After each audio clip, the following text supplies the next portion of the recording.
Killzone Volcus has earned its name dearly. Ruined hive cities are surrounded by an industrial wasteland filled with hastily made defenses and vicious booby traps that would end the lives of all those who dare fight within its depths. Hello there. In this video we're going to show you how to paint the razor wire universal equipment that you can find in the Warhammer 40,000 Kill Team Hivestorm box set. The paints we'll be using are on the screen now. You can also find the paint list in the description below. We also have a list of the additional equipment we've used, but you can use whatever brushes you feel most comfortable with.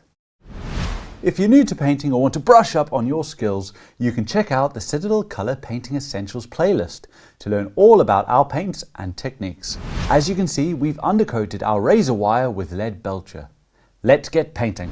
First up, we're going to base all of the rubble with Mechanicus Standard Grey.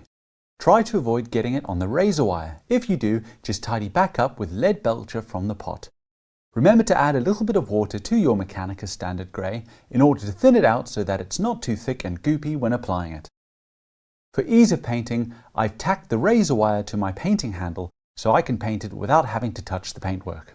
With the rubble picked out, we're now going to paint the skull on the base with grey cere. Easy peasy, lemon squeezy.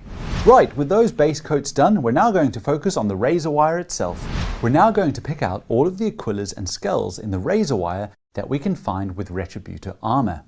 We'll need a couple of layers of Retributor armor to get good coverage, so just let your first layer dry completely before coming back to do another one. Again, be as neat as you can here in order to avoid having to tidy back up. Don't worry if you do make a mistake though. Just keep your pot of lead belcher to hand so that you can paint over any mistakes. With the metallics done, I would recommend changing your water pot now, as you don't want to get any metallic flakes into the rest of your paints. Once you've done that, we'll then use Skeleton Horde to paint the skull on the base. Allow the first layer to dry completely and then come back to do another one into the recesses of the skull and around the lower areas. This will help to give the skull a bit more depth. Okay, with the gold details and skull picked out, all of the main elements of the model have now been base coated. We're now going to move on to the shading and highlighting. First up, we're going to shade the entire model with Agrax Earthshade. This will dirty up our metallics nicely and make the razor wire look weathered. When doing an all-over wash like this, just look out for any pooling. If you see any, dry off your brush and soak up the excess shade paint with your dried bristles. Leave the model to completely dry for about 10 minutes before carrying on. Once the razor wire is completely dry, we'll now do a dry brush highlight of Runefang steel over all of the metallic areas. When doing this, try to be as gentle as you can and build up the highlight slowly. It's always much easier to add more if you need it than it is to take away from a heavy dry brush. If you want to know more about dry brushing, you can always check out our Painting Essentials video all about it.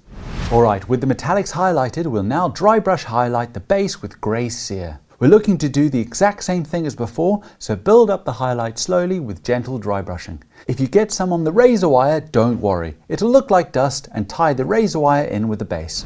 Alright, with the razor wire shaded and highlighted, it's ready for battle. However, we're just going to do one extra detail to really make it look like it belongs on the war-ravaged world of Volcus. For our last paint, we're going to use Scrag Brown and thin it down to a 1:4 ratio with Lamium Medium. When you're happy with the consistency of your mix, it should be similar to a shade paint. We'll then apply it over the razor wire. How much you do here is completely up to you. We're going to apply it heavily over the razor wire to show you what it looks like.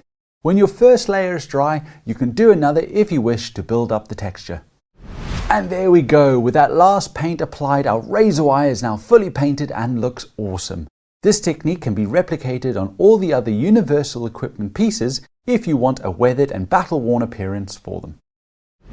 In this video, we've shown you how to paint the razor wire universal equipment and get it to a great standard for your games of Kill Team. We've had a lot of fun with this video, and we hope that it's given you the inspiration to get your own Killzone Volcus universal equipment painted. For more painting videos, head over to our YouTube channel. If you need more help, you can always head to one of our Warhammer stores where our friendly staff will be more than happy to help. Well, we hope you've enjoyed this video and we'll see you again soon. Bye bye!